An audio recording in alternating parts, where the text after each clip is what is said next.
Okay, recording in progress. We're official. Welcome, everybody. May 27th, 2026. Thurston Conservation District Board of Supervisors work session. We have 3 board members here in the room and 2 online, so we got a full contingent here tonight, which is awesome. The first thing to do here is to take a look at our topic list. We pared it down this month, so there really is only one topic, 2 parts to one topic. So unless there's any changes to what we have here? I've got a suggestion. I don't know if we want to do it during the work session or during the board meeting, but I think we need to go over at some point what we learned from the meetings we had with the local jurisdictions. And I was just gonna do that under Board of Supervisors update. Yeah, it'll be very brief. Okay, so with that, any other changes?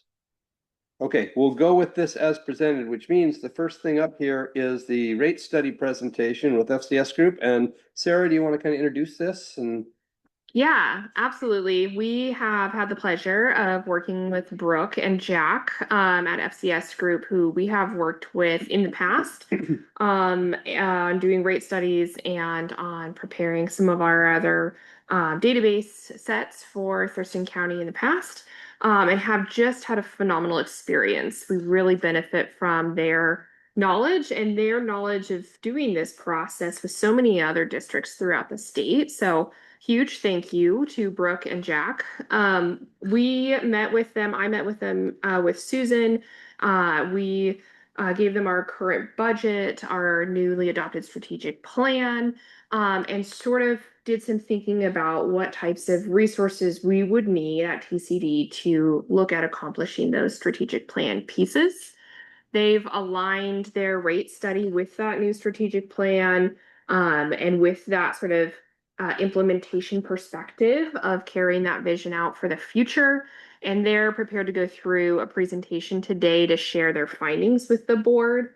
In addition, because our district has just grown so much, even though the statutory cap has grown, we offer so many programs and services, and we have so much funding coming through TCD on the ground.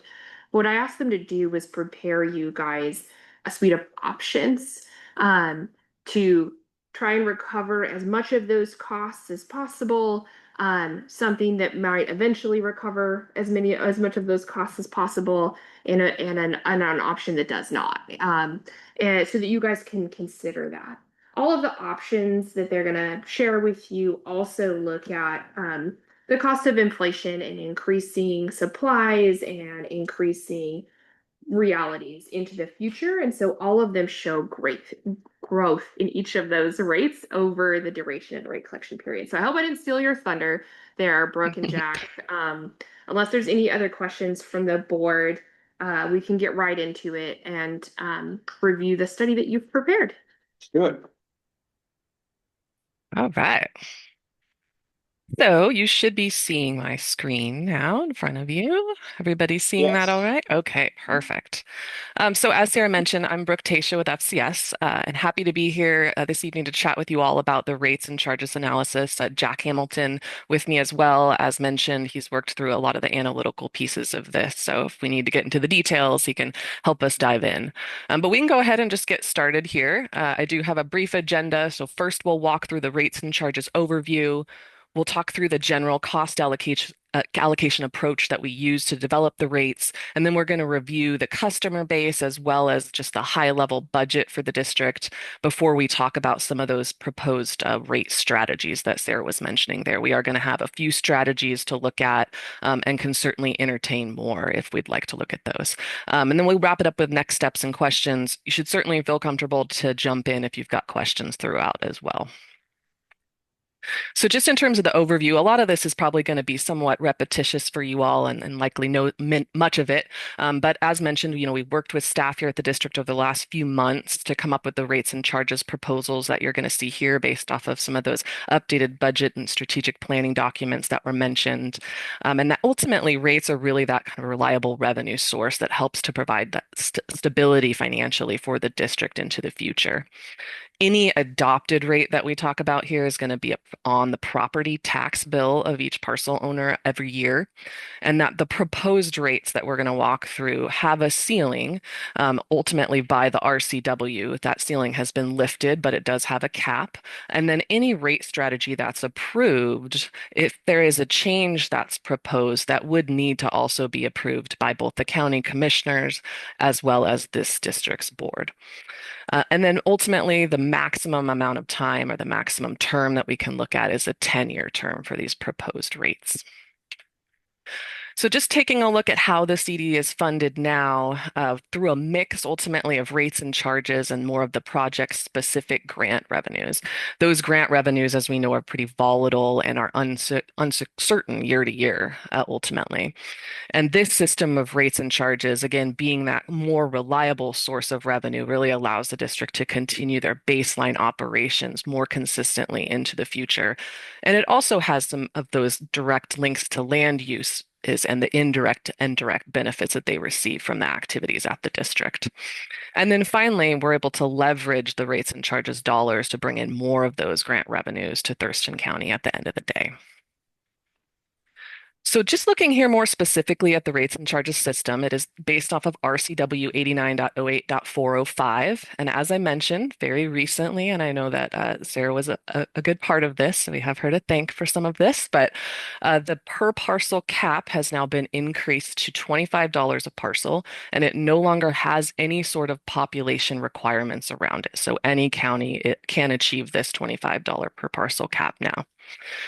In addition, there can be a per acre amount of 10 cents per acre. Nothing has changed with that cap, so that remains at the 10 cents per acre. And then we can do a combination of both that per parcel and the per acre amount. The district currently does that combination of the per acre and per parcel amount. And so what you're going to see is a continuation of that strategy going forward. And then, as mentioned here, the RCW is pretty stringent on what can be charged to DFL lands, a maximum of $3 per owner, and not mentioned here, but a weighted average, 10% of the weighted average per acre rate, which is about a cent per acre. So we're pretty strapped on what we can recover from DFL lands there. So trying to outline our general approach and the allocation process that we use to develop these rates. It's typically about a 4 to 5 step process.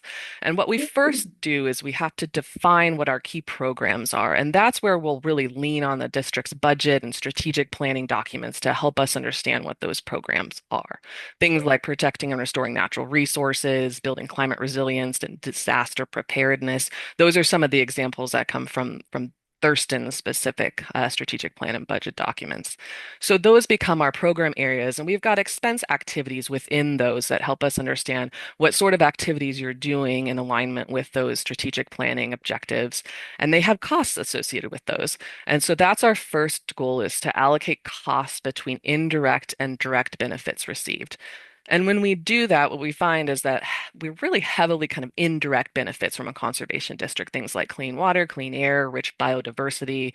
Those are the types of indirect benefits that everyone in the county receives from the work that a conservation district does. We'll have a smaller subset of those direct benefits, or the direct recovery of costs. And those are the types of activities that we perform directly on a person's parcel, a land use type parcel, that may benefit them more directly. So that's what we think about for cost share, technical assistance, that type of work. So that's our first step, is to allocate between indirect and direct cost recovery there. And then from there, we're going to evaluate the recovery between the per parcel and the per acre rate. And really here, we're just asking ourselves, does the benefit received scale with the size of the parcel?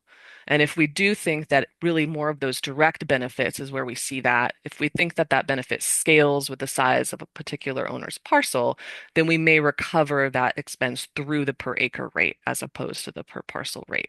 So we'll ask those questions for each of the activities within the budget. And then from there, we're going to further allocate one more time to our land use categories to determine what land use types might benefit fully, partially, or not at all from the activities that are performed. And what we find is that there's not many that don't benefit at all. We might partially benefit some land use types. But depending on the activities, we might see more heavily or more fully benefiting parcels, depending on, again, those activities. So if we're doing something like forest fuel reduction, we might see more of that benefit in some of the residential type land uses. And if we're doing something like ag related, we may see more of that benefit from those resource ag type parcels. And so that's where we're kind of asking ourselves for those direct benefits. What are those land use categories that benefit perhaps more than others? And that's what helps to give us, at the end of the day, the unit costs that develop the rates that have slight differentials between them to recognize that there are slightly more direct benefits received for certain parcel types. So with that in mind, we're going to move on to the two main components of developing the charges themselves. First is the customer base for the district. And so for the customer base development, we lean on the tax assessor's database. And from that database, we're able to pull all of the Department of Revenue land use codes for all of the chargeable parcels within the district. And looking at that, we've got about 109,000 chargeable parcels within the conservation district boundaries and just about 291,000 chargeable acres.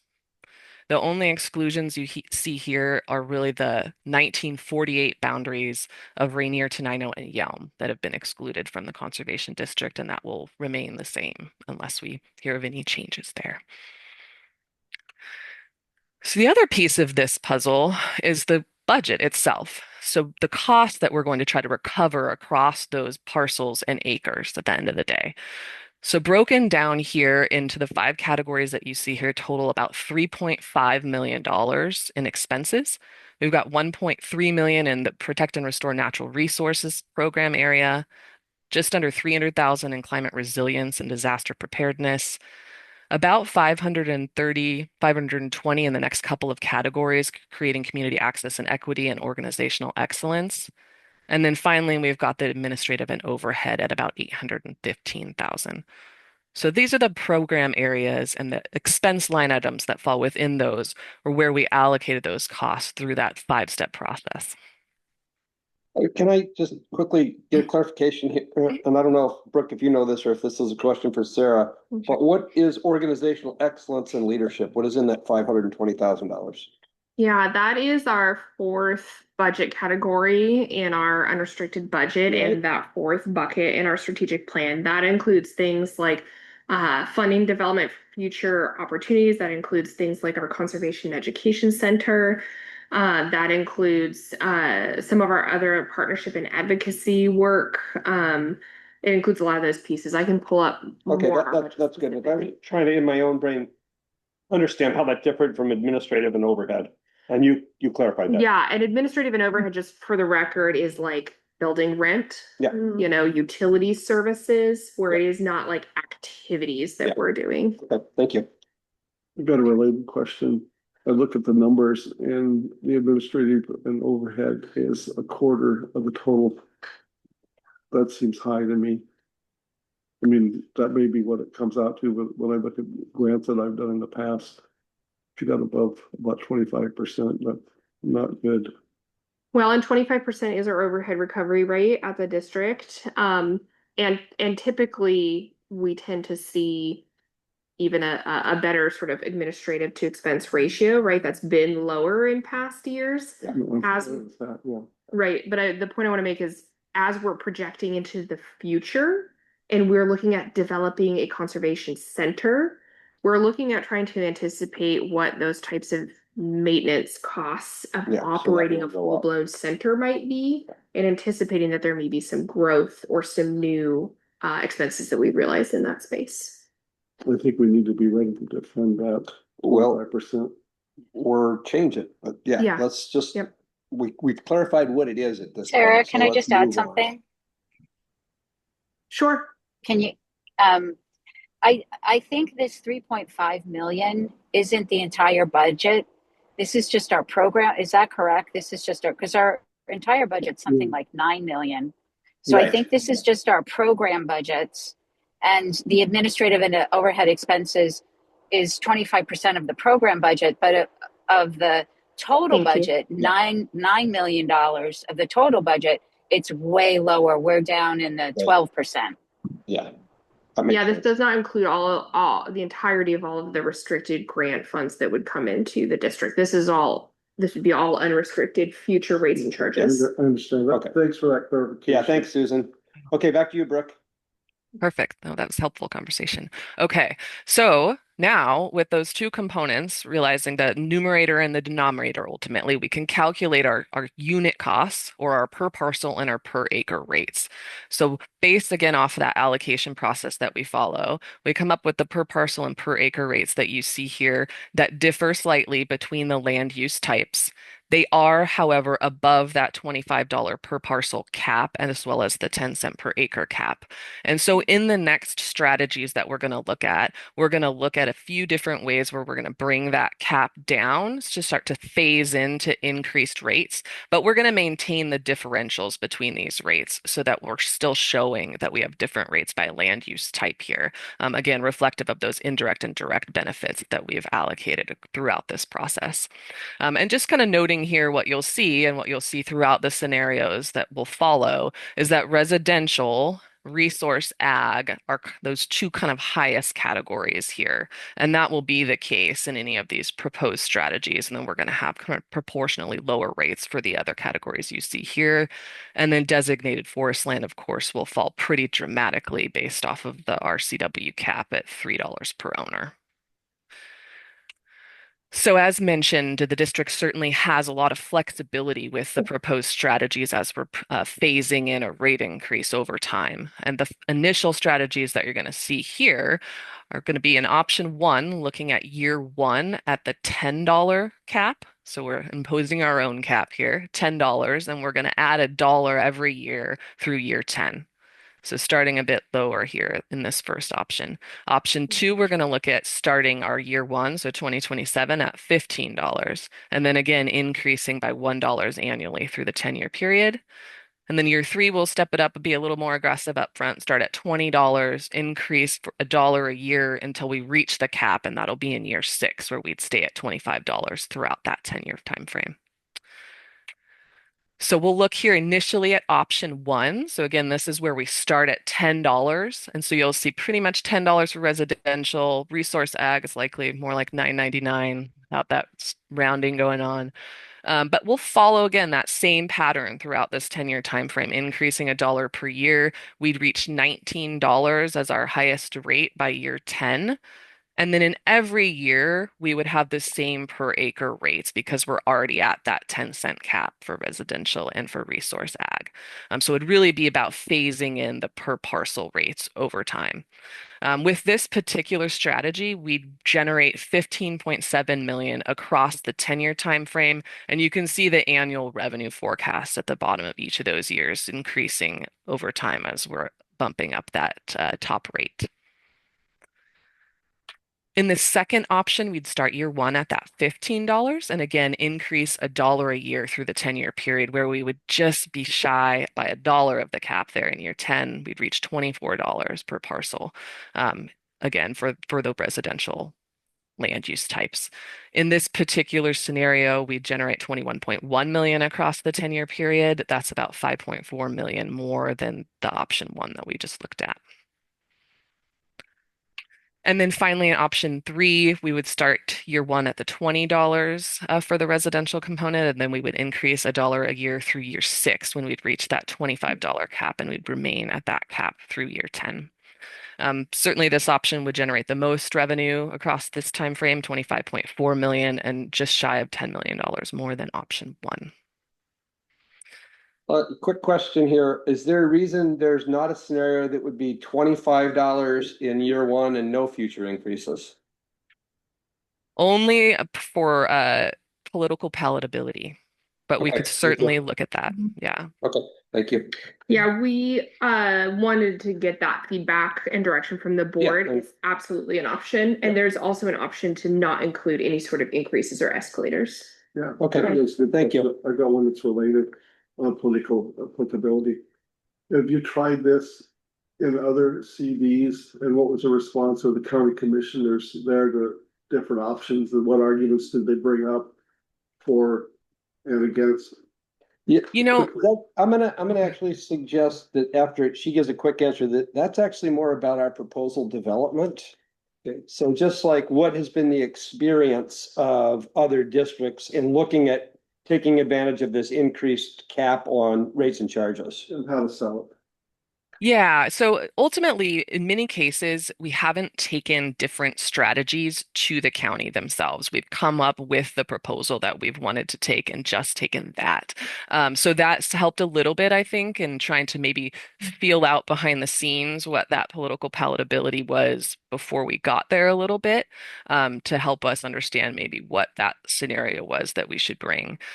In the case that we have, I think that happened in Pierce a few years ago when they were first trying to phase into a $10 cap.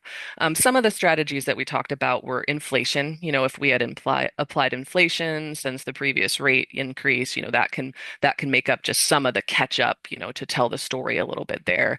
And then I think a lot of it also is about explaining the added programs that we're trying to fund too. I think that's gotten a lot of I guess, positive response to understand specifically as we're asking for more funds, how are we articulating kind of where those funds are going? I think that's been successful as well. But I do think a lot of it happens a little bit behind the scenes before we get necessarily to the county level, if that's helpful. Good, thank you. Thanks. I have a quick question, Brooke. Yeah. So do we charge different rates based on land use category for different Current, parcels? currently we do. They're pretty minor, so it's between $5 and $4.99 per parcel, I believe, and I think we have consistent per acre rates currently. But we did also follow a pretty similar process as this during the last study. Perhaps had maybe a less robust budget. I can't remember off the top of my head, but that played into it as well. Understatement. Yeah. Thank you. Mhm. I Okay. will say that some political strategies of some of the districts are to realize the $25 cap from the beginning with no increases Yeah. and nothing moving forward.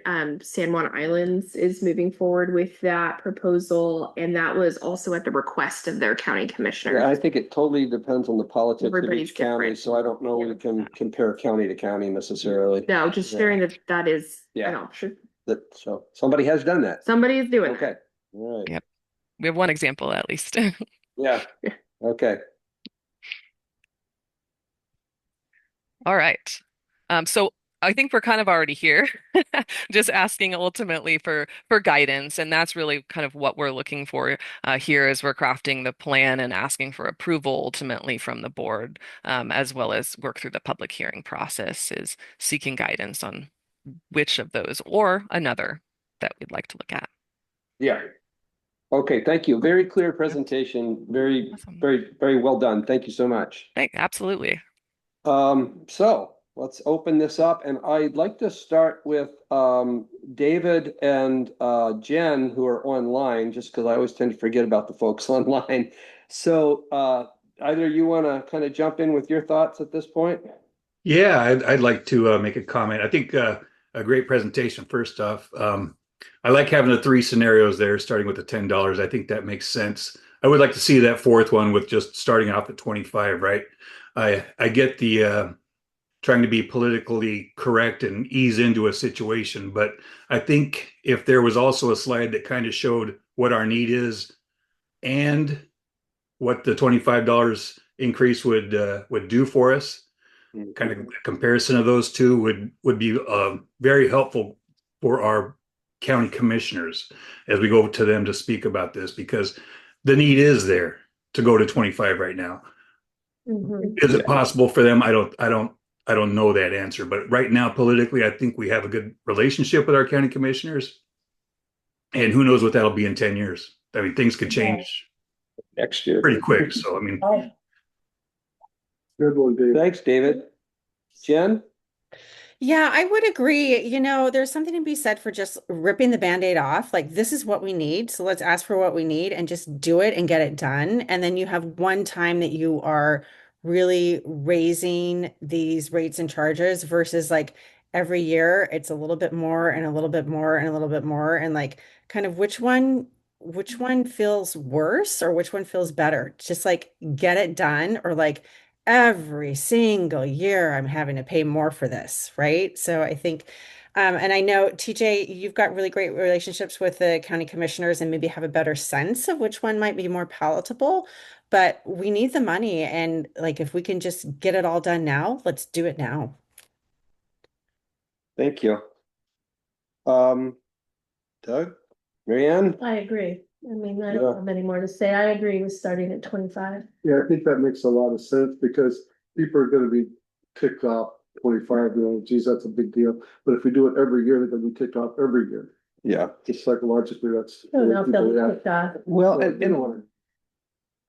I think the other concern is if they adopt an ordinance that says we're doing this year and these things in the future, a future commission can change that ordinance the next year Yeah, and roll it back. I mean, they could do that with a $25 out of the chute cap too, sure. but, yeah, so nothing is set beyond year one, really. yeah. But I think as David pointed out, we, particularly you, have a really good relationship with the commissioners, and that's, Well, I'd say we all have a good relationship with the commissioners. Sarah certainly has strong connections. But yes, I feel, I mean, there's kind of two parts to this in my mind. It sounds like we're all on the same page of let's go to the 25 level because we know we need it. And I like your analogy, Jen, let's rip the Band-Aid off and just get there. But the second side of that is what are we going to use it for? Like where's that money go? So I personally do think that right now we have 5 county commissioners that would absolutely adopt a $25 increase. I have no doubt in my mind about that. We are going to have at least, or potentially have one new member on the council next year. We don't know who that person is or what it could be the person who's there right now, but we know today we have probably the most support this organization has ever had from the county commission, at least in my time of looking at this I stuff. think your first statement's real accurate. Yeah. So yeah, I mean, sounds like we're all on the same page here. Like, let's move to 25. So then the question is, the second part is, what do we need it for? How are we going to allocate that? And I do want to make a quick note that when we were developing this information with the budget and the rates for the study and anticipating costs and future direction of our strategic plan, we took some of the things that the board has been prioritizing and included them in this. And I think Brooke might be pulling that piece up. Not and maybe it's more of it was a budget worksheet that I'm thinking of, Is Brooke, it in the but model itself? yeah, and I know we don't want to get like into the nitty-gritty of all of the model pieces because there's so many different tabs and widgets and things, but what we did when we put together this budget is we looked at what would we need to have a fully functioning farmland preservation program? What would we need to generate if we wanted to generate easement match or match for conservation futures funds? What would we need for these pieces? And we built them into that budget that gets you to this $3.5 million model, which is over that $25 cap already, sort of to get to this. So we've built in those pieces and we've built in, robust investment in the Conservation Education Center and some of those other priority pieces. What would it look like if we had stability in programs and services like soil testing and equipment rental and technical assistance at a bare minimum, not necessarily projects that we're putting on the ground and those other pieces, but if we were to stabilize some of these pieces and we put all of that data into the model from the beginning. So I think this is prime for the discussion that you're going to have about where your priorities are and what they are. And some of that we've baked in to this analysis. And it looks like that's been pulled up here. Is that what you were thinking, Sarah, is just kind of the line items that go into each of these? Yeah, just I think to give our supervisors a flavor of, and this is an annual snapshot, right, of what we anticipate some of these needs could be. This, of course, is not any sort of prescriptive measure that the board would have to adhere to. This is an anticipation of implementation need on the staff end if we were to begin this process next year. The board would obviously go through the same budgeting process every year and really allocate those dollars where the board sees fit. But we wanted to account for them ahead of time in this model, anticipating what those needs might be so that our cost analysis was as close to accurate as we could on the implementation arm. And now the baton is passed. Yeah. Yeah. Aside from the expense to rate analysis that David talked about doing side by side, do we have an historical analysis of what past rate increases contributed to in our services, like showing increase in grant funding, some kind of multiplier? Not really, because we have been at this $5 rate since it was an assessment since the beginning of time. All right, Yeah. so. But that was one of the key points that we were making in the jurisdiction preservations, is that this rate and charges Yeah. baseline is a tiny, tiny percentage of our overall budget, and that allows us to bring that money in. And that clearly resonated, I think, across the county with the various elected officials that we met with over the last 2 months. They were surprised and kind of really happy about that. Yeah, I think we've had that $5 since like 1993. Yeah. Well, then there won't be a good historical sheet Yeah. to compare. Since at least 93, Yeah. because when I came on, that's what it was. Yeah. I really like the presentation. I would like to get a copy of it so I can think about it more offline. And I think we need to do something like, okay, Doug, you got 5 acres. What do you get for the assessment? How does that benefit you, the direct and indirect part? Which I think there's a lot of that. Yeah, it's like stories to tell. Yeah. And I will say from the staff side, what we're looking for from the board today is I'm hearing that $25 is where you'd like to start. I'd love to hear the duration of time that you'd like to start, because we're going to put those in our public hearing notices that are going to go out tomorrow after this meeting. And so we want to feel really comfortable that that's sort of the direction that you'd like to look, unless you tell us to go back to the drawing board and we'll move the public hearing date out. But to keep pace for that public hearing timeline, that's what we're looking for. If we need to have a separate special meeting, we do have that sort of tentatively on the calendar. It's really up to you if you feel comfortable and confident in where you want to go now, or if you want to think about it more. Yeah. Well, okay, so there's, again, 2 pieces to this. We're all on the same page, $25, yes. So now let's shift this conversation to really begin to talk about what are our priorities as a board? What do we want to do? Why do we want that money? And what do we, where do we want to spend it? So part of it is aligning our needs with what the county needs to do. And right now, as I spoke with you about, there is a pre-hearing with the Growth Management Hearing Board. I sent that to you, Steph. And on that long legal document, it really focuses on the fact that the county is not meeting its climate goals with their comp plan, and with some rezoning they did with Black Lake Quarry, and with their greenhouse gas emissions. And in that document, I went through it, it mentions wildfire. So that's something that we offer, and it mentions it in certain areas of the county that they aren't addressing it. It mentions soil health and for carbon. It mentions farms.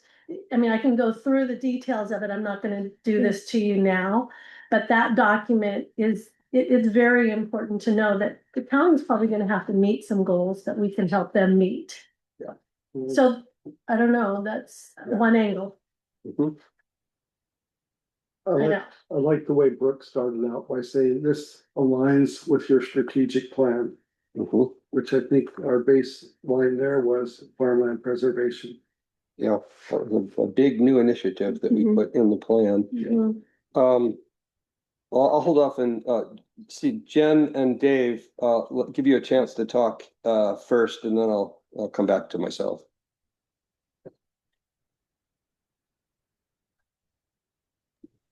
No, I agree. I don't have anything extra to add. All right. Well, then I will say, I've been thinking about this a lot. The information that Sarah sent about conservation futures was very helpful because what it showed is that since conservation futures began, we've only saved 5,000 acres of farmland in Thurston County. And in a shorter period of time, just for perspective, Skagit County has preserved over 15,000 acres. And I think the American Farmland Trust and the other things have shown that we are losing farmland at a faster rate in Thurston County than other counties in Western Washington. So we've got kind of a crisis. And the conservation futures funds, as they exist now, are not up to the challenge of stopping that for a number of reasons. I think we have a generational opportunity here to bring a whole lot of new money to bear for farmland preservation. And the numbers that were up here a few minutes ago, it was like $200,000 for match or something and $100,000 for this. To me, that's not anywhere adequate to the scale of what the need is here. So, and I've said this for years, I'm going to say it again, I want a huge chunk of this money to go to farmland preservation. And I think politically, that is a winning point in this county right now. Yeah.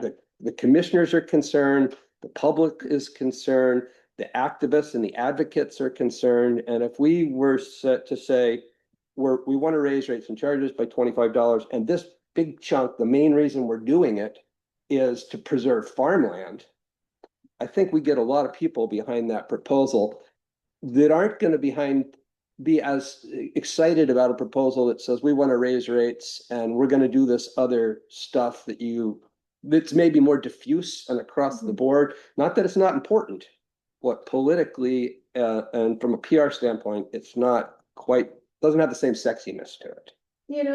Another thing that was in the pre-hearing document was that we've lost too much of our rural lands, which is our farmlands, and that we have a serious problem with urban sprawl. So it's really very good. It's excellent, and it does touch on that. So We can use that for ammunition. I mean, it really is. Yeah, it really is. You should read it. They said they're not protecting enough. Yeah. And their tree loss is huge too. Yeah. So anyway. Yeah. Anyway. So, yes. I think like you mentioned, TJ, from a messaging standpoint, is a huge priority. I think disaster preparedness is another one that's really upfront and present in people's faces, whether it's flood or fire. We're starting to feel and see those pressures, and even people that are not interested in the conservation landscape are interested from the social and public health landscape, disaster emergency preparedness pieces. We also have a very, I think, inspiring story on the educational and K-12 front too, where there's a population of people that connect. So I agree. I think having some big forefront messaging that very well aligns with our strategic plan goals is a great piece of that. What I would caution against from prior iterations of rate development at the conservation district is setting that structure up in the rate proposal itself and leaving that development annually to the board to align that budget, because it provides the maximum amount of flexibility for the board. And if we create some rigidity in the rate proposal, like in the ordinance itself, we choose to cap off specific dollar amounts, we're locked into those and we don't have any discretion to change those if the world around us changes in the future. And so we've done that in the past, and it hasn't necessarily translated throughout the duration of those set asides into the goals of the board, the community, or seeing the conservation value that we did at the beginning, or we set out to. And it prohibited us from any kind of organizational resiliency or new programs that came up. And so I just say that to give you guys the flexibility if this year that you anticipate the need to be this, but next year it's this, Mhm. you have the opportunity to do those adjustments yourselves based in real time, based on real feedback at that moment. But those messages can still be leading messages. What this is why the rate is developed. So my only caution is just making the proposal itself restricted in any way in writing in that. Don't build too small a box. When you start putting boxes together, yes, it's harder to change those boxes in the future. And if for some reason those boxes are challenged by something else. On the other hand, if I'm sitting there as a county commissioner and being asked to approve this increase, I want to have some certainty about at least where some of that money is going. Yeah. Versus generally it's going in this way and we trust the district board to figure it out each year.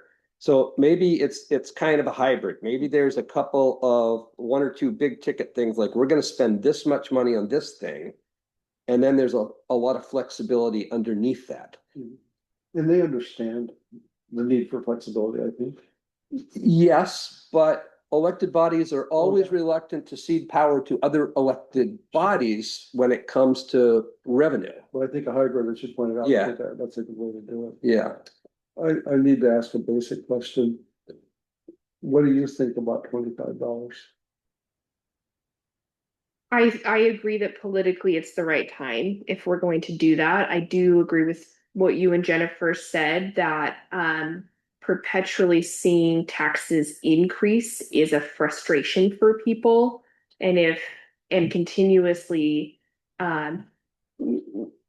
putting out messaging campaigns that show the adjustment of $1 of increase per year is not necessarily worth the time it would take to just do great conservation work in the community. So I think $25 makes sense right now. We're gonna have some people that are looking at that increase and really curious about it. We also have things like the Noxious Weed Control Board, which is a much smaller entity that does much smaller things. And their rates right now are 3 times what TCD's is. So I think we still are huge bang for our buck. Yeah. I think we have a great return on investment. My main concern again is just any of those boxes in the actual ordinance because it has provided challenge for us in the long term that we didn't anticipate moving forward. I think if we want to set up savings funds or earmarks in that way that are just not in that contractual relationship with the county, those things the board would have flexibility in the future if something happened to be able to adapt, increase, decrease momentarily, increase in the future. But when you put it in that rate structure, it's set. And then we have to go through this process again if you want to change it, if you want to divert more or less, or use it for different things that aren't spelled out. And it gives, I think, more challenge right out there. There's something out there in the community that if somebody feels differently or questions, is this used according to the structure you set? There's just more pieces there and more development that needs to take place to administer that fund very separately from everything else we're doing at TCD. And just for a little context too, because I was on the Noxious Weed Control Board and we did ask for the maximum. I mean, we asked for what we needed and we got it and there wasn't any pushback. So Yeah, good to know. Thanks, Jen. My recollection of where things stand now, and Susan or Sarah, catch me if I'm wrong here, is we get just over $500,000 a year in rates and charges. Is that ballpark right? Correct. Okay, and so if we went, and that's at $5. So if we went to the full $25, then that is going to be more like $2.5 million a year in rates and charges, right? I have my math right? If you do, I'm impressed. Well, if we're getting $500,000 off of $5 times 5, it's 2.5 million, right? Yep. Okay, so all right, so good. My 2.7-ish. memory's not completely Yeah. failing me there. I guess just to lay my cards on the table, I want to see a minimum of $1 million dedicated to farmland preservation. And while we might not spend it every year, built, and we might be able to spend $4 million for a major acquisition 4 years Sure. later or something. I agree. And I think for me, a million is the minimum. And that would actually be twice what the county is spending on conservation futures now. And their list of potential projects on conservation futures is much broader than farmland preservation. So for farmland preservation, sorry, the talking points need to be more than farmland preservation, I think. Absolutely. And so they have state laws they have to meet that they're not meeting Yep. right now. And that includes commerce and what commerce has recommended, okay? So that is sustainable farms and. We have sort of- data from the EDC about Right. the impact of ag in the county. Exactly. So anyway, Yep. we have talking Yep. points that are state law Yeah, and, yeah, so anyway. yeah. I was just curious, just so that I have clear direction moving forward, would it accomplish that same goal that you said, TJ, to say, help us put together a farmland preservation fund of $1 million annually, or collect it, that in the messaging piece and with the internal structure, or are you looking for sure for that to be a specific rate piece in that? I'm not making sense. That's a good question. No, I get it. Because I think we can get, I think the means, there's different mechanisms, but the end result could be the same. It's just structurally how we message that and then how we administer that internally. Yeah, I understand what you're saying. I guess I got kind of burned one time when I was on the Olympia City Council, where we set this up and went with the same argument of let's not lock things down too tight. Let's Yeah. leave some flexibility. And we put a whole lot of money in the city budget for climate stuff. And the council changed the next year. And because it wasn't in the ordinance, all that climate stuff went away. Like Yeah. several $1 million worth of climate commitments just went away. So for me, I want to lock that, at least that piece in. There may be others that we want to lock in, but at least that piece. And that, I think, is a trust factor with the community. Like we're telling you right now that, $1 million a year is going to go and you're going to see impacts. We're going to be preserving more farmland and you're going to see that. I think So- disaster preparedness needs to be part of. That could be that too. It Yeah. has to be. Yep.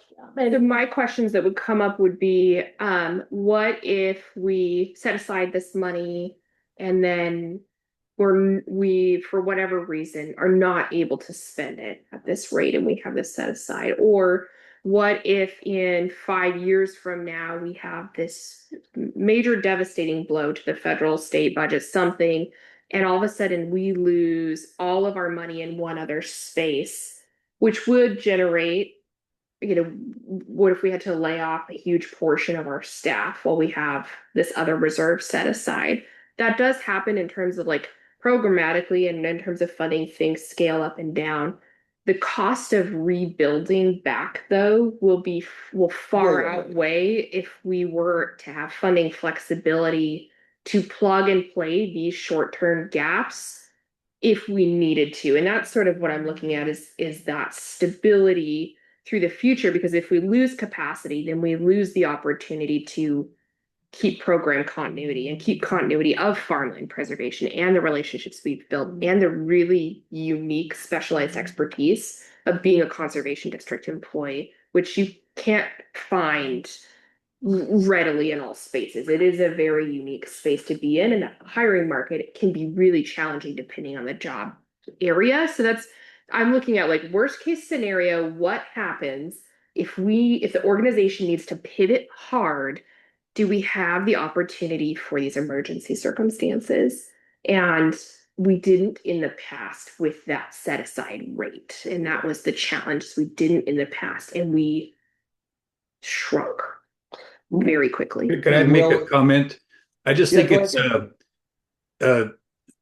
to TJ's point, I think it's important to highlight those things like farmland preservation, but I think putting a dollar amount to it would not be in our best interest. We're showing that we're going to be in need of about 3.5 million per year, and our $25 increase will only take us to 2.5 million per year. So we're actually going to be a million short of things that we're already are considering that we want to get done. So if we're going to go and say we want to put $1 million each year towards farmland preservation, we're kind of going away from our original story. Try to understand that. I like your analogy of the hybrid. Yeah. Certain things were more solid than other things.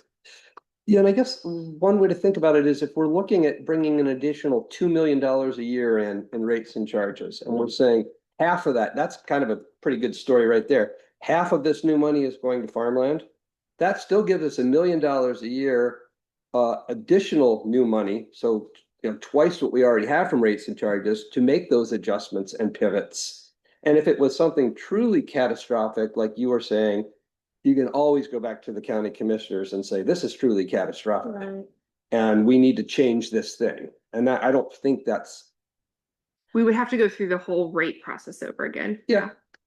Which is not nimble. I want to Yeah. understand what, David, can you, I'm sorry, you lost me on the Sorry, last yeah. phase. Just from the report that we saw earlier, we Uh-huh. showed that there was a $3.5 million need per year. All right. Is that correct? I mean, that's what I saw. And so our rates and charges, if we increase those to $25, we're going to get 2.5 million. Right. So we're really $1 million short of our what we really need to do our work for the conservation district. So I don't know if saying that putting $1 million now into farmland preservation is in our best interest. That's my concern. What do you think would be better? Well, I think we've already got a plan. We kind of stick to that plan. The strategic plan. Yeah. Well, the strategic plan is conceptual, though. Yeah, and I get that, but and I think highlighting the fact that we want to go towards farmland preservation or other items, But that's a not good putting a idea. dollar I just amount. keep cautious on putting a dollar amount to it. I don't think that's in our best interest.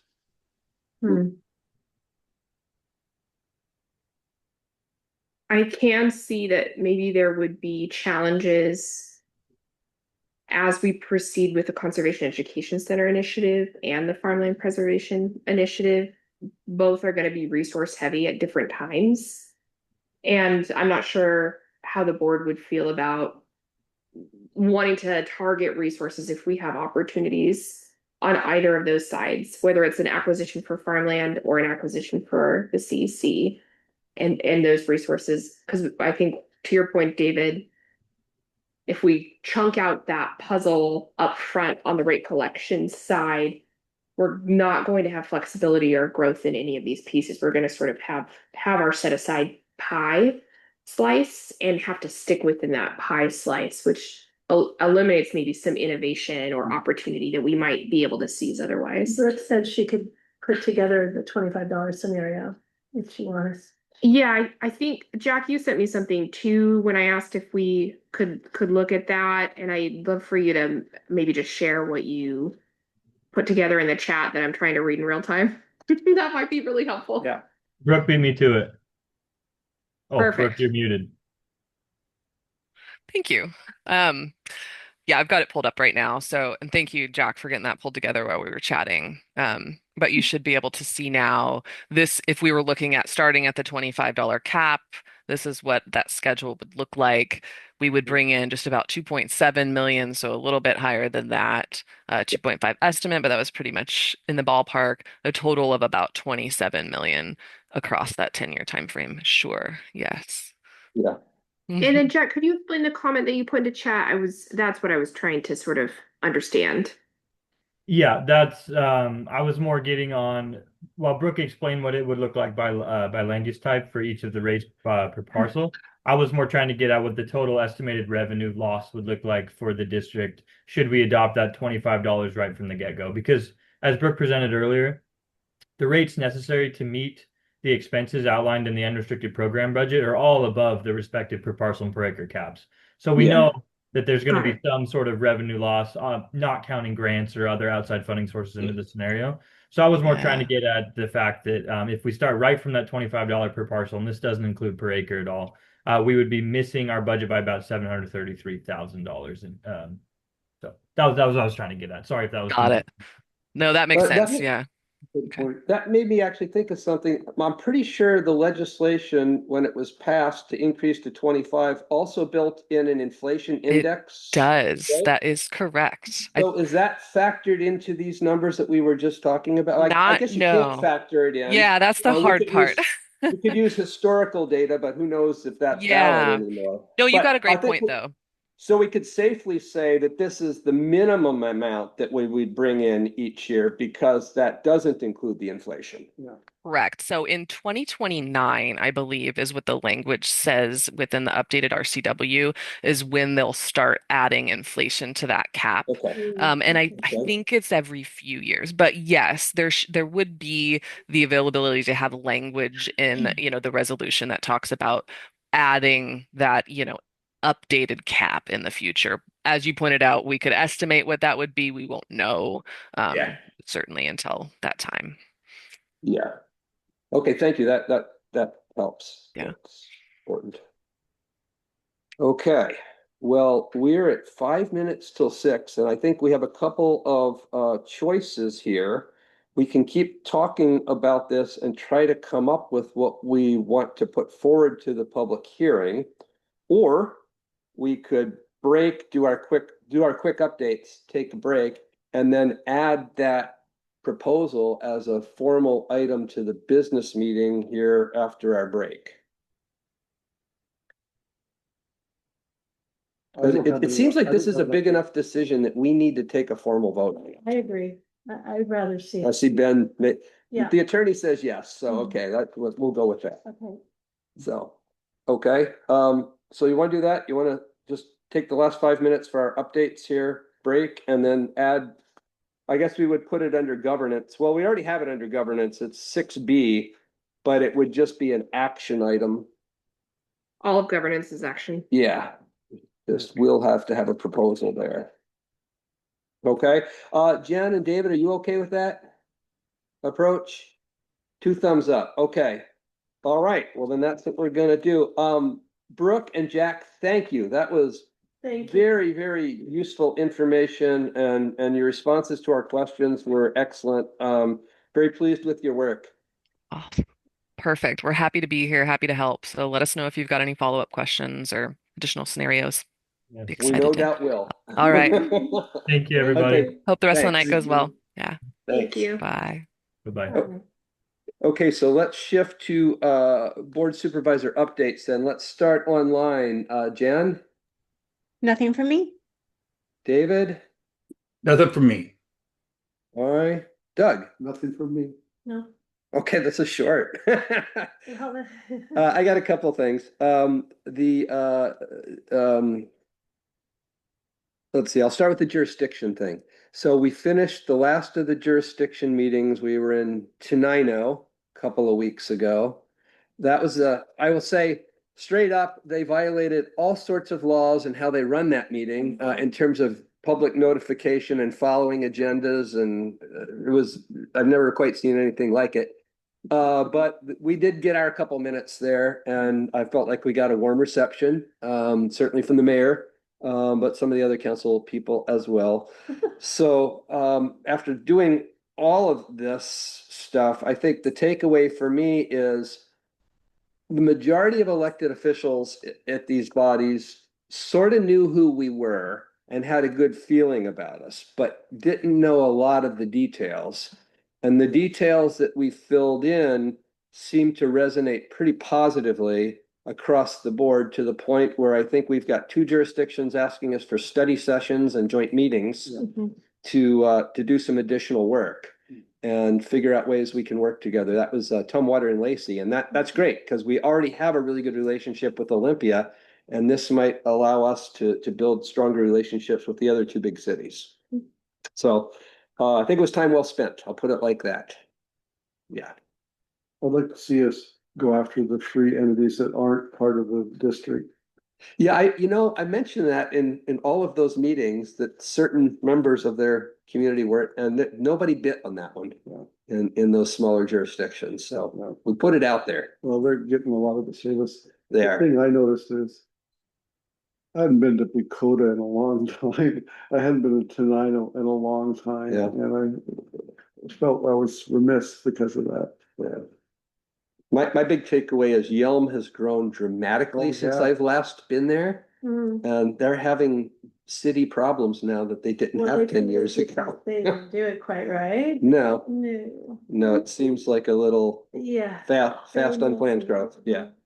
So there's about to be underwater if there's a flood, so. Yeah. Disaster preparedness and that is. Yeah, could be a big issue. Yeah. Yeah. They were listed on there.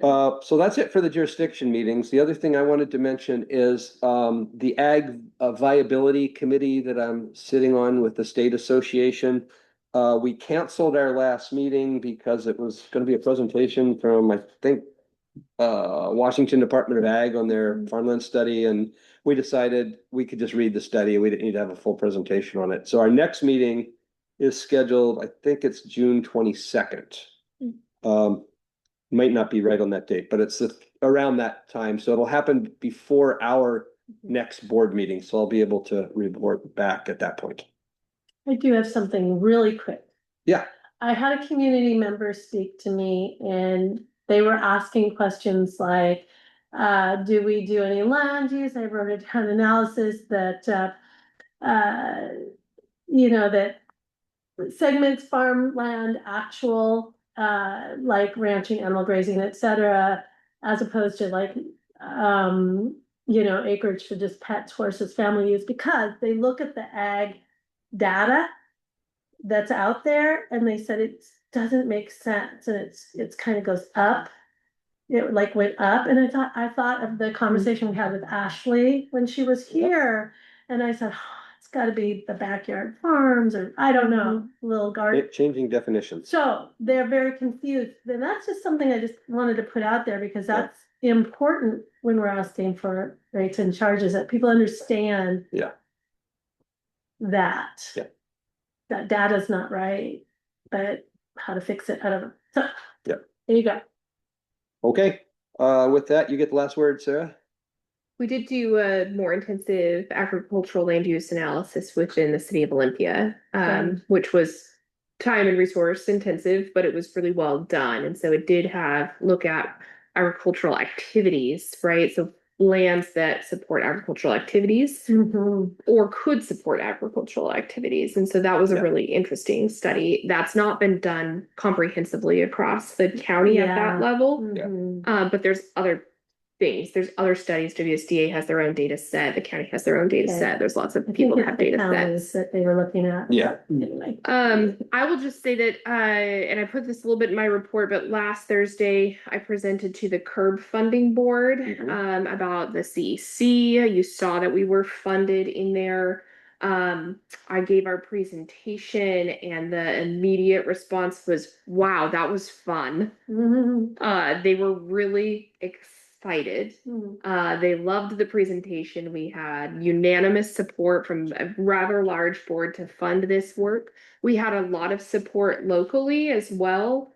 The individual that made the motion to support our grant is within the Squally tribe and asked us to please send a proposal and apply for some funding through the tribe to invest in this. They really liked the project and the concept and want to see that proposal come in. And these are things we've heard before from David. And we had a lot of support too from some of the state electeds that are sitting on that board and some awareness around our project there. The success of the Spokane Center, we mentioned a lot of them funded work in that project and are really excited to see this project over here, potentially on the west side, and said if anybody could recover an old quarry or asphalt pit like Spokane or remediate some spaces or transform spaces into this public benefit, it's conservation districts, and there's clearly a market for it. So I just want to share a little more context with you from what was in my report, because we just got a lot of, wow, this looks like it's going to be such a great project. Nice. So, cool. And we had some others invite us to have more conversation in the future in other programs or agencies or sectors that they support. So there's interest in this. Great. That's all. Good news. And that's a 1-year allocation, so we have to spend that money in 2027? Yeah, we'll start spending it this year and we'll spend it by next June. Okay, cool. State biennium. Yeah. Yes. Good job. Okay, all right, with that, let's conclude the work session here. It's 6:04. We'll take a 26-minute break, I guess, and then we will convene the board meeting.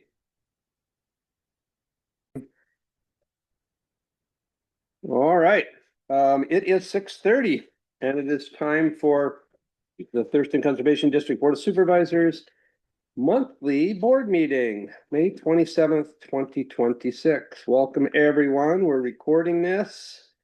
For the record, again, we've got 3 board members in the room here and we have 2 online, so we have everybody present tonight. First thing up here is an agenda review. Is there any changes to the agenda? Just a note, just a note that Tara had to depart for another meeting, so she has an update that she provided in the chat. Great, okay, so that's good. So we'll have on our CS update. Okay, the only thing I want to do is I want to pull item 3F off of consent for separate action following consent. So with that, we'll need a motion on our agenda. I move we adopt the agenda as amended. Moved by Doug, is there a second? Second. Seconded by Mary Ann. All those in favor of the amended agenda, please say aye. Aye. Aye. Okay, everyone, that's unanimous. We've got an agenda. That then takes us to consent. We've got everything that we see in front of us except item F, which we just pulled. So a bunch of vendor agreements, and then of course, our monthly financial report and work session meeting minutes. So we will need a motion on the consent agenda. I move to approve this. Moved by Mary Ann. Seconded by someone online, maybe? Second. Seconded by David. Thank you, David. Okay, all those in favor, please say aye. Aye. Okay, consent has been approved. I pulled item 3F for separate action because I am personally involved in a negotiation right now with the land trust, Community Farmland Trust, on an easement on our property. And so I intend to abstain to abstain from that vote and take no action on that vote. So that's the reasoning there. If we have a motion on that, we'll move forward. I'll move to adopt FY 26-28 Community Farmland Trust Vendor Agreement. Okay, been moved by Doug. Is there a second? I'll second. Seconded by Mary Ann. All those in favor, please say aye. Aye. And I abstain, so that's 4 positive and 1 abstention. That takes us to yes, Doug. I'd like to thank staff for organizing this stuff so well when I go through it. Makes my life a lot easier and I appreciate that. Makes our meetings much more efficient too. Okay, item 4 is public comment. This is the point at which any member of the public can address the board for up to 3 minutes on something that might be on their mind that would also be relevant and interesting to the district. I don't think we have anyone wishing to make public comment tonight, but if we do, speak up because this is your time to do that. Okay, hearing none and seeing none, we will close public comment. Move to partner reports. As we just heard, NRCS had to cut out for another meeting, so we have a written update in the chat from Tara. I don't think we have Josh tonight.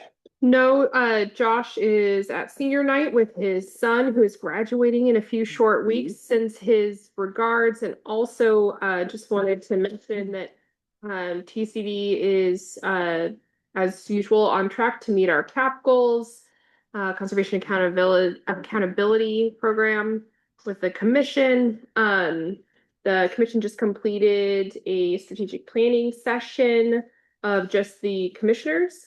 And so some information will be shared. I anticipate post that. There was not an opportunity for partner or conservation district participation in that session.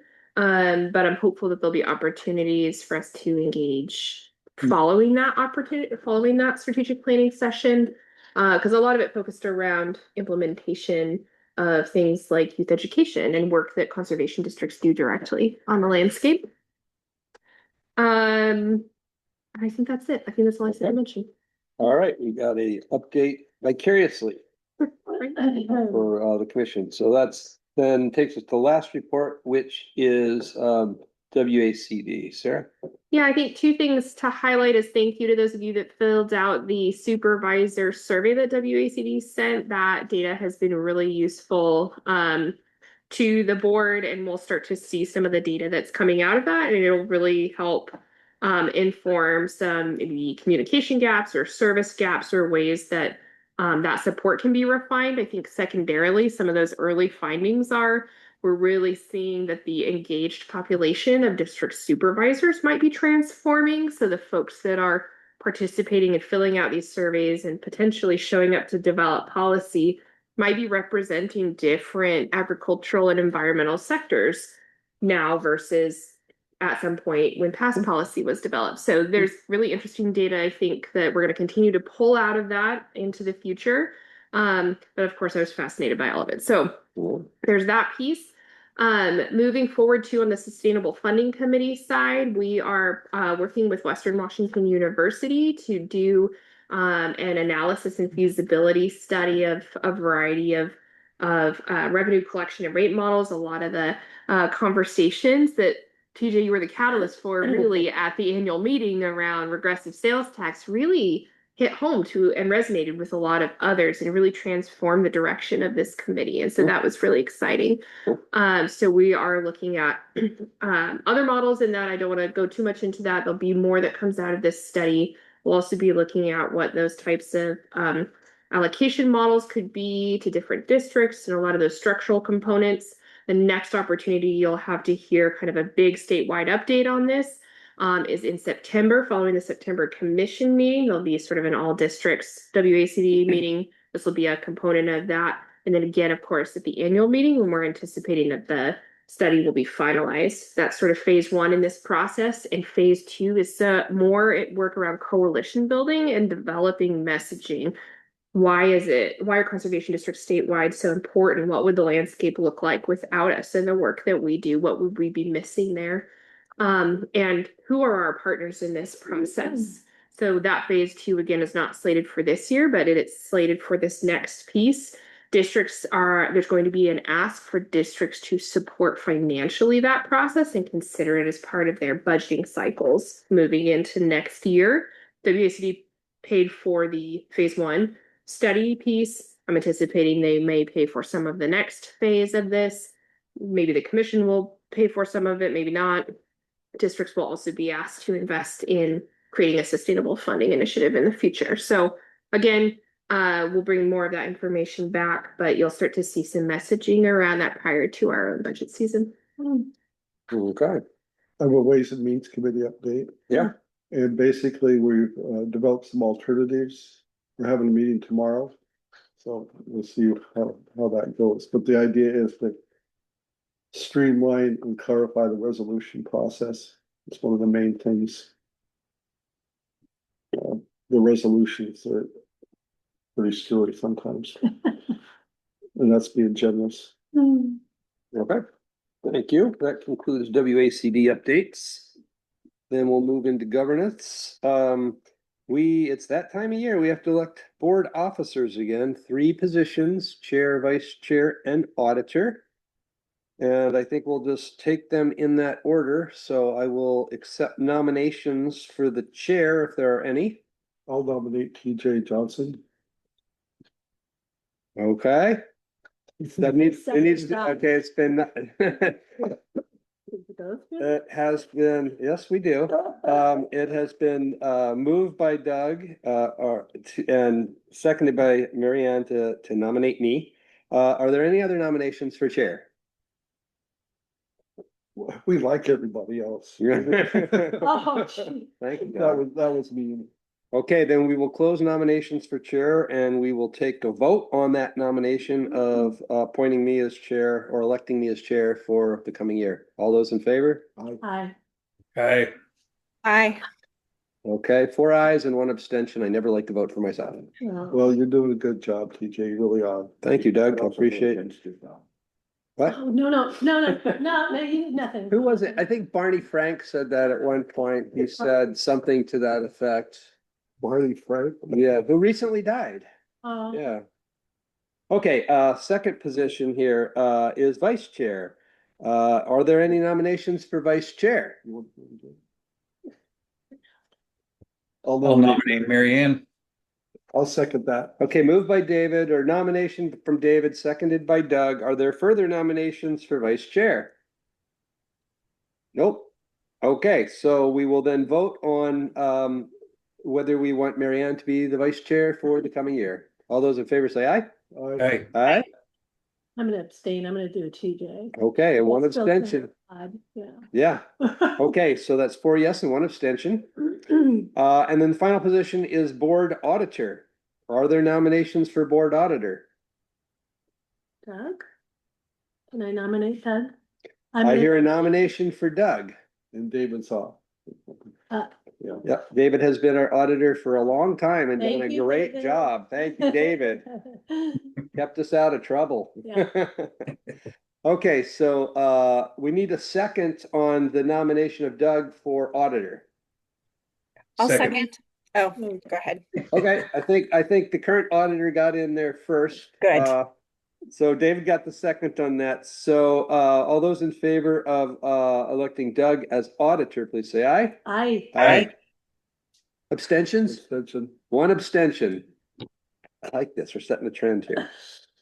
Okay, so we have our team here for the coming year. That then brings us, kind of circles us back to where we started with the work session, which is coming up with our plan for rates and charges proposal and public hearing and community engagement. So how shall we proceed? well, we're gonna do, I say we ask for the $25. We go in with the $25. Okay, Yep. You- And so is that a motion for 25 or do you want to have it go further about what? We could take them as separate motions too. well, I make a motion for the Okay. 25. So Mary Ann has moved that we move rates and charges. We request a rates and charges increase to $25 per parcel, 10 Mhm. cents per acre, effective 2027. Yeah. For a 10-year duration? For a 10-year duration, I was assuming. Yes, okay. Second. Seconded by Doug. Okay, all those in favor, please say aye. Aye. Aye, opposed? No abstention. No abstentions, it's unanimous. Okay. So that gives us the big picture. Now, do we want to go back and talk about why we want that money and anything in that vein? So I think that we need to start with the $25 for all the reasons everybody mentioned earlier, and we don't know what the future is gonna hold. I think that a lot of soft programs are asking for the top tier of what they need. So I don't believe it's gonna be a huge blow, and I think we need it. So that's all I want to add to it. I think the need is obvious. We've documented that and talked about it in all of our local jurisdiction meetings. I think the other really important factor is the leverage we could use that for, because it's non-restricted money. And we can match that with grants, use it for that, and bring in a lot of money to the county. Besides getting the work done, which is what we're trying to do. Okay. I agree with that. I think, the report that we just saw just really showed what the need is for the upcoming years. 3.5 million a year. So going to that, the highest mark that we can, the $25, still brings us short, but it gets us in the right direction.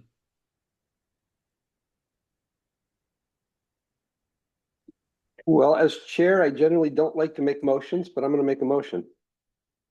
And my motion is that we dedicate a minimum of $1 million a year of the increased rates and charges funding to farmland preservation in Thurston County. Is there a second? And I'll say the reason I'm doing this is I do not think that unless it's formally in our proposal, I think it works against us from a public relations and a political standpoint. And it makes it just kind of look like some slush fund stuff to some. If we don't. If we don't say specifically at least what a chunk of it is. And it's kind of that hybrid approach. We don't need to identify everything, but I think that's the one, frankly, that's the most politically salient. So that's why I'm making the motion. I don't hear a second. Well, I'll second so we can keep the conversation going. Okay, so it's been moved and seconded. So keep the conversation going. I like the hybrid thing. Hybrid, what would it look like, though, exactly? Well, that we're gonna get $2.5 million a year in rates and charges. And we would dedicate $1 million of that to farmland preservation. Leaving $1.5 million for other priorities. I just asked one question. How did you come up with the $1 million? We just paid money to have this study done for the rates and charges itself. And I didn't see anywhere that $1 million towards farmland preservation was a part of that. So I'm just curious where that number did come from. That's a fair question. It wasn't in that because we didn't ask the consultants to look at that.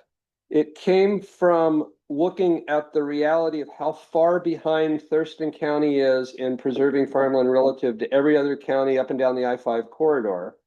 We're losing it faster and we've preserved less of it than any corridor, any county on the corridor over the last 20 plus years. So it's a recognition that we have some catching up to do.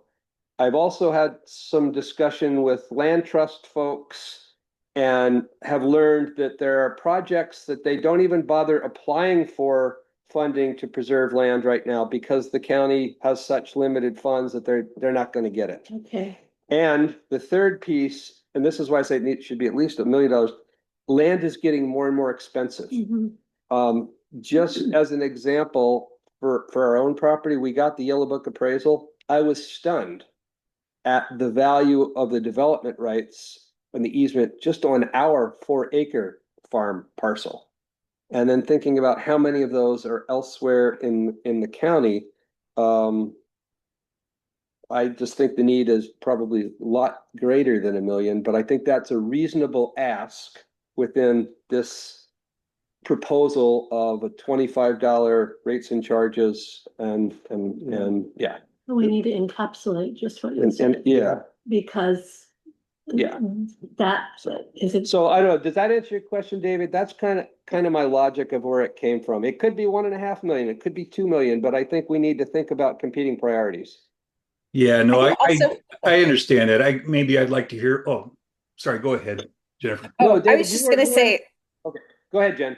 Sorry, I was just going to say from a PR perspective, $1 million sounds cool. Like that's easy to remember. It's an impactful number. It's powerful. I think it helps tell a story. I know those are all soft things and they're not very, very concrete, but just thinking about like, who our audience is and who we're talking to and who we're trying to tell the story and convince of. You tell people we're going to set aside $1 million to save farmland. Like that just feels big, It's also double what the county conservation futures funding is on an annual basis right now too. So we can say we're doubling the funding already available. Sure thing. So, and I'm all for it. Don't get me wrong. I definitely know that this is a need and something we need to support. I would like to hear from Sarah if, what her thoughts are. If that's doable, right? If we say something, we need to follow through with it. So I just want to make sure it's something that we're able to accomplish, right? Yeah, I think I have a lot. It brings up a lot of questions because we haven't done an analysis around this formally as the district. I think TJ has brought some really great data to the table on this piece. we bring in a lot of restricted funding in the farmland preservation space and have really become like an anchor in that. I don't have that quantified dollar amount off the tip of my tongue tonight, but I mean, we are working on our way to approach that in a restricted funding scenario. I would be curious about what all of the uses of that set aside million could be. I agree that $1 million for farmland preservation is gonna resonate with those audiences in the county that prioritize farmland preservation. That sounds really cool. I'm not sure that that's everybody, but I think that it is. A lot of people are really invested in that. I would be curious though if that is set aside specifically for easement match for external partners or if there's I other. deliberately didn't make it that specific because I know some of it will have to be for internal staffing capacity. Yeah. It could be for outright acquisition. It could be for easements. I don't want to lock that piece in. I just want to lock in a pot of funding. I see. And I anticipate that we probably have,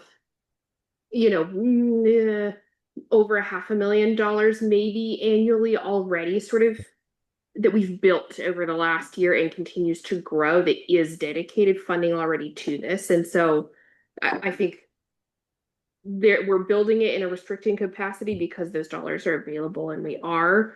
I think there's dollars that some of our local land trusts haven't gone for because it's harder for them to get. And we've become an intermediary where we've removed that barrier and we're fixing those pipelines and passing those dollars through. We're seeing state and national investment in that model that we just created to be this umbrella. So we're turning on this other spigot in this other space, and that train has left the station where we're growing dollars in another area to invest in farmland. It would be interesting, I guess, to compare what does that quantified look like? What does that capacity look like? What is the need out there for farmland preservation? I don't disagree that we're really far behind and we're developing this in various spaces. And I would love to hear also some direction from the board how this marries with or doesn't the CEC priority, which is also going to be a very resource intensive project with maybe harder to find resources attached to it. So I just some things for the board to think about. I have one question. So the money that you said, maybe $500,000 that we have now, none of that is money that we could use to actually purchase an easement or step in if there was a threatened piece of land and like very quickly act with it because it's restricted. I think that really depends. So we have a very small amount of unrestricted resources that could be put towards that currently. Yeah. We have a lot of others that we have in these larger scale competitive grants, right? That are typically properties that we are identifying ahead of time, right? It's not these opportunistic properties. I think there is a space for us to work with things like the conservation fund to be an intermediary where we do have some capital that is sort of like revolving capital that we can help to buy, protect, sell, and things like that. So I do see that. I see that maybe that's a fund, but I don't know what the dollar amount is that's there. $1 million does sound really cool from a PR perspective. Could we spend it? Potentially. There's also some size, scale, and capacity gaps with land trusts around here. A lot of them are at capacity. A lot of them don't want to grow, and a lot of them don't want to take on more things. And so we're running into some of those challenges, which is why we're bringing in like an FTE for American Farmland Trust to be focused in this area. They also still have nationwide capacity gaps. And so I'm just thinking about generating a lot of funding if we don't have all of the other pieces of that puzzle necessarily. Would it get on the ground, David? I can't quite answer that question. I don't think with any sort of accuracy. I think I would want to do a lot more analysis around this to see is that the right dollar amount or not. One of the things that strikes me is to take overhead out of the million. You're not going to get much for 700,000, but it is a positive step. Are there better ways to get more farmland than just outright buying it, tying it up somewhere with the easements or something else? I don't know of another one. Yeah, I mean, I think Sarah's point about the existing land trust not necessarily wanting to grow or having capacity. to me, that's a reason why we need to do this, because we are becoming that capacity. One thing, Maybe directly or maybe indirectly, but we sit at the table in a different way if we come to it with $1 million a year that can be used to preserve farmland. It's a different conversation that we get to have. the underlying assumption is that that's enough. I don't know that it is enough, It may not be. but we'll Mhm. learn. And I think the board would like to transition the organization to hold easements, to be an easement holder ourselves, that would come with a different implementation Yep. cost Yep. in my mind and in that analysis that was not factored in that TCD would become Yeah. that we would need. And I'm not saying we Yeah. should, it's an option. Well, it is, and I just want to put that out there for the board, that if that is a reality, that we need to step into that space, that's a different conversation. Administering and stewarding these things in perpetuity has a big price tag. We need to create an investment, account, an endowment that's gonna be self-perpetuating. And I think the board will need to sort of also look at all of our programs and services, and if a lot of our resources are going to this, are there things that we want to shift in terms of priority?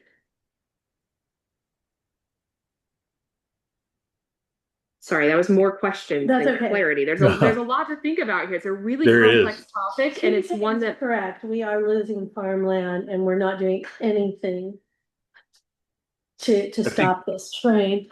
I think what I get though is, sorry, I think what I get though is that it is a possibility. We could definitely do this. And I think what TJ, what you said earlier too about just kind of leaving that vague, right? I mean, we're going to use the money for farmland trust. We can define that later, right? We can add on to things, employment, other items as well. So I think I'm good with it at this point. And I think it goes back to the how do you sell this tax increase to the public? Yeah. And this is a thing that people can, I think Jennifer's right. $1 million is this thing people can latch onto and feel good about. Mm-hmm. I'm gonna throw a teensy wrench into it, sorry. I do agree, and I'm okay with it. I think that there's other things as well that we're losing, like our forests. So, I don't know. They're only paying $3 a parcel. I know, I was going to say the same thing. But the reality from the presentation. Anyway, All right, is there anything further to say about this? no, I think we need to be clear that the farmland, the preservation of land takes precedence over other things. The other things that are feeding into that, like the CEC. I mean, I think that's crucial. If that's helping us do farmland stuff. And that, by just limiting it to my proposal, we have the flexibility, I think. Yeah. Versus saying we're gonna do X amount for easements and X amount for our own staff and X amount to, land trusts or whatever. Yeah. Okay, well, then we'll vote on the motion, on presenting this rates and charges proposal to include $1 million set aside for farmland preservation on an annual basis. Guess that's $10 million over 10 years plus inflation, so. All those in favor, say aye. Aye. Aye, Hi. okay, 5-0, that has passed. So we know what we want in our ordinance. We have a date, tentative date for a public hearing of June 17th. Have we done anything tonight that makes that not work? Nope, you've given me all the details I need to put together the messaging and the public announcement and the resolution drafts that the public will comment on, and I have a little bit more about the timeline I'm prepared to share with you next. Okay, let's do that. Right. I am just going to give you a quick sort of peek behind the curtain because not the details are not necessarily important, but the level of work that our outreach team puts into things is really what I want to illustrate here. And Sophia, can you click, I think, just minimize your agenda so we can see the full share screen? Or maybe stop sharing your screen. Yeah.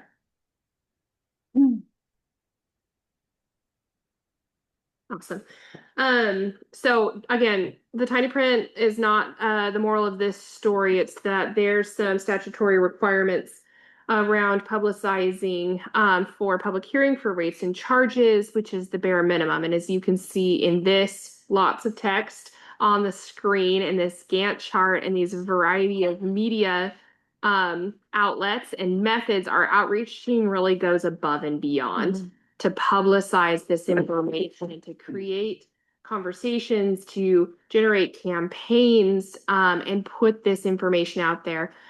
You'll see that up April through June is focused a lot around rates and charges and the public hearing and all of the statutory and far beyond announcements that need to go out for rates and charges. And then we continue this messaging campaign as we turn to the county and their public hearing process, and as we look at things like weaving in benchmarks for the CEC in the future for farmland preservation, and we're weaving that into the conference at the end of the year, and some of the benefit concepts around farmland preservation and the CEC and this rates and charges piece. So I just wanted to give you a little flavor of this is just one sort of playbook for one sort of communications campaign, but our staff really has it dialed in with such a multimedia approach to get the word out there about the work that the district does in all ways, shapes, and forms.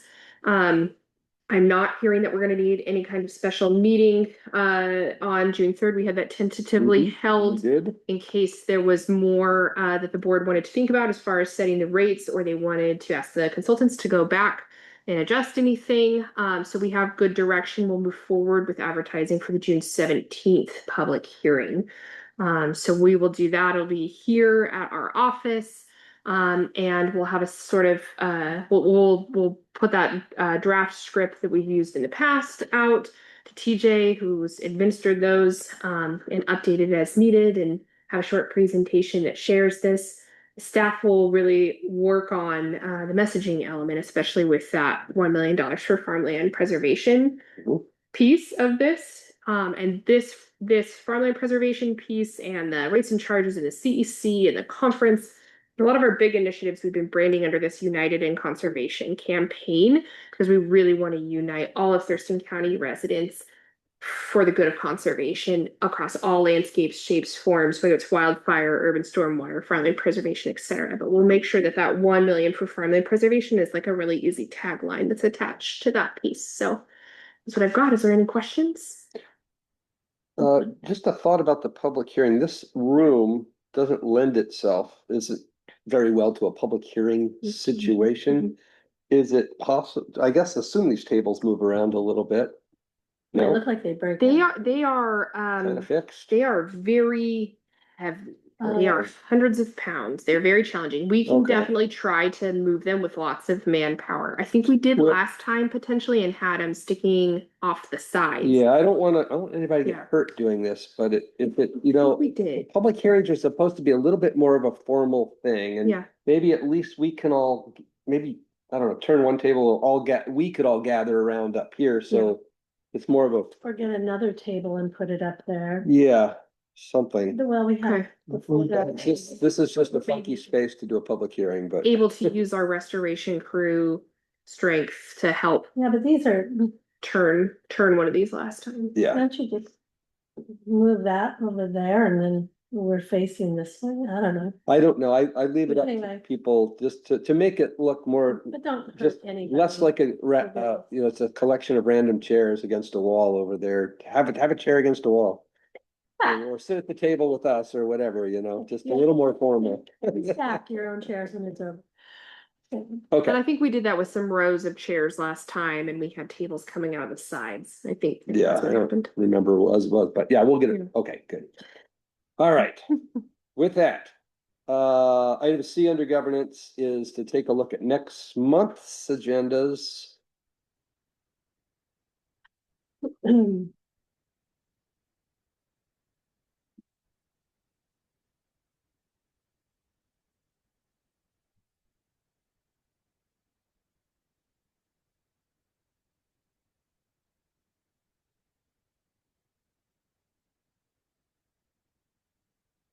A weight Can you see update. it?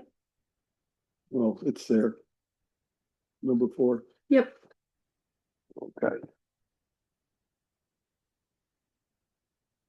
We see it on the TV screen, but we'll need to share screen to share it on Zoom.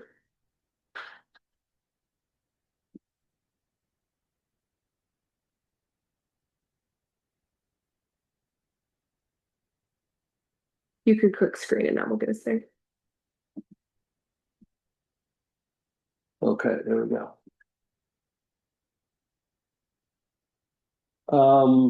Okay. Anything on the work session missing? Anything you want to drop off that?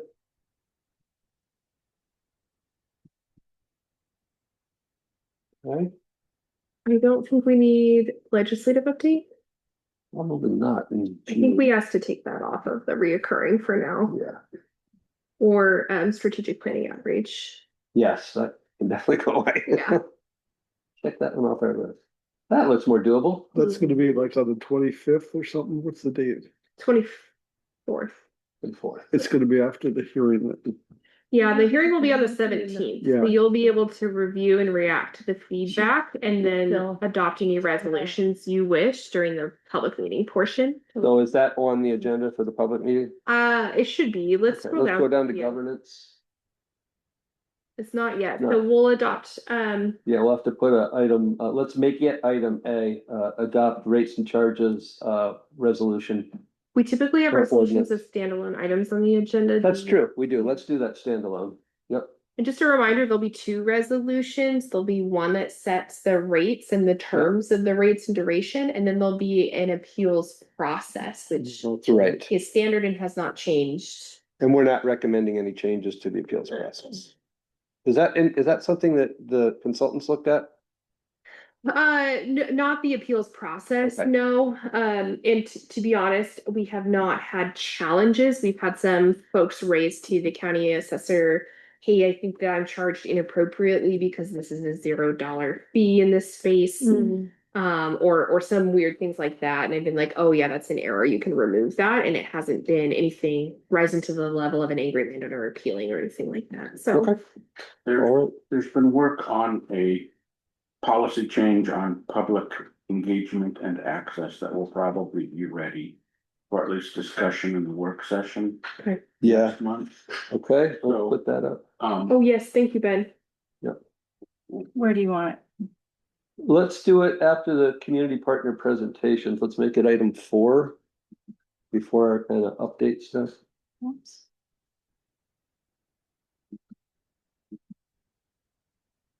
So we'll have a draft policy to look at. Yeah, draft TCD It's policy. almost done. Okay, great.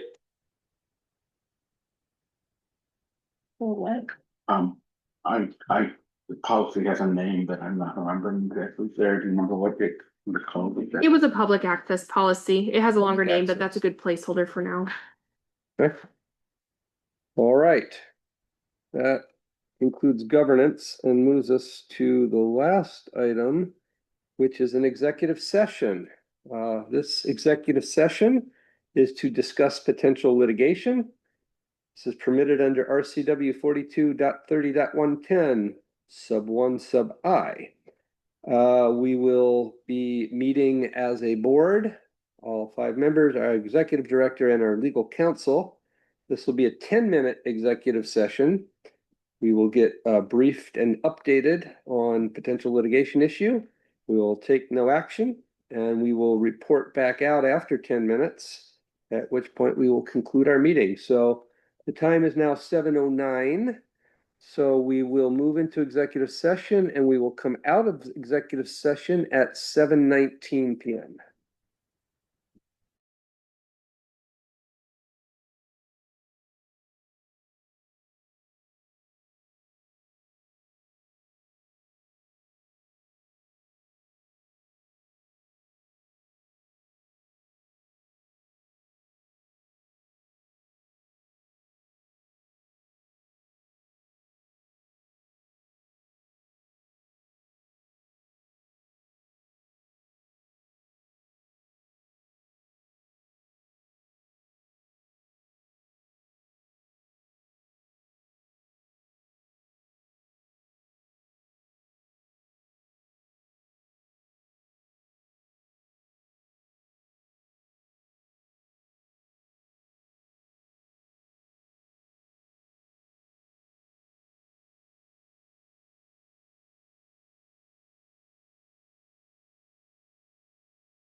Executive session on potential litigation where no decisions were made.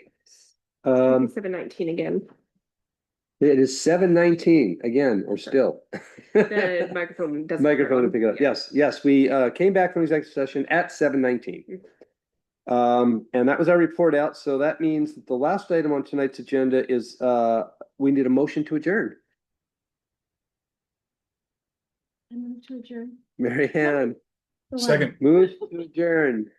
David seconds. Okay, all those in favor of terminating this meeting, please say aye. Aye. Aye.